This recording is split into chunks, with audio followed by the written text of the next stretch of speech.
So last week we discussed the Imperial-I Class Star Destroyer, the original version of the mighty and iconic Imperial Class Star Destroyer, one of the most powerful mainstay warships ever fielded by any navy in galactic history. Well, today we're going to take a closer look at its more effective and yet still flawed second iteration, the Imperial-II Class Star Destroyer. I'm Colin, and this is Sci-Fi Deep Dive.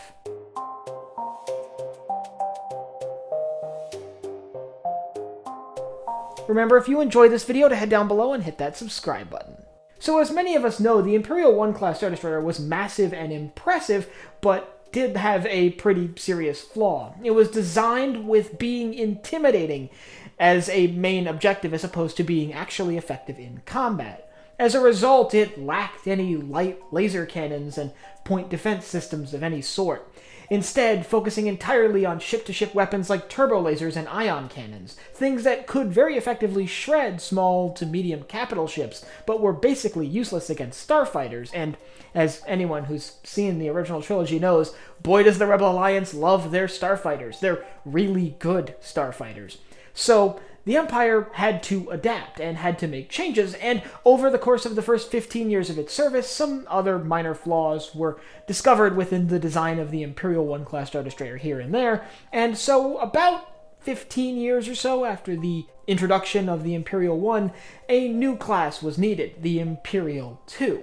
Engineers at Kuat Drive Yards took a lot of the lessons learned from the Imperial-I Class Star Destroyer and implemented corrections into the Imperial-II, making it a more effective vessel in combat. Like the Imperial-I class, the Imperial-II still sported 60 heavy turbo laser batteries and 60 heavy ion cannon batteries, which made it still very effective at shredding enemy capital ships. The 8 turbo laser turrets we see on either side of the superstructure were upgraded to be octuple barbette turbo lasers. And the Imperial-II maintained an array of 10 tractor beams, but it cut basically all of the other variations of turbo lasers and replaced them with a semi-effective point defense system of laser cannons capable of engaging starfighters, albeit not as well as a, purpose-built from the beginning point defense system.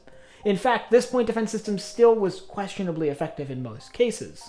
Like the Imperial-I, the Imperial-II also carried 72 TIE variant spacecraft, and these could vary from the standard TIE LN, the standard TIE fighter, to the TIE bombers, the TIE interceptors, TIE reapers. On top of that, like the Imperial-Is, the Imperial-IIs could carry 20 AT-ATs and 30 AT-STs. Interestingly, they could also have a pair of Gazanti cruisers docked within their hulls to transport these assault vehicles to the ground. And they could also carry up to 8 Lambda shuttles for transporting VIPs and troops down to the surface of a planet.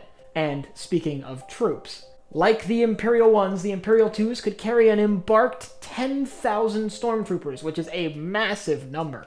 But beyond that, there were other modifications made. For example, sensors were moved. The biggest visual distinction is the shape of the sensor array on top of the main command structure above the superstructure where the bridge is located. But it's notable that there wasn't much else that was changed. The Imperial-IIs were still at the base level the same vessel, and that's why a lot of Imperial-Is were actually just upgraded to become Imperial-IIs at some point during their Imperial service. This is why you'll see vessels that started their lives as Imperial-I Class Star Destroyers become Imperial-IIs. A great example of this is the Devastator, which was Vader's personal Star Destroyer. So the Imperial-II started showing up right around 5 years before the Battle of Yavin, although they didn't really become super common until in between the Battle of Yavin and Hoth, when Imperial forces really kicked into overdrive, sort of upgrading their forces to deal with this new Rebel Alliance. The Imperial fleet that arrived at Hoth was entirely Imperial-II Class Star Destroyers, with the exception of the Executor, their Executor-class dreadnought that was their flagship.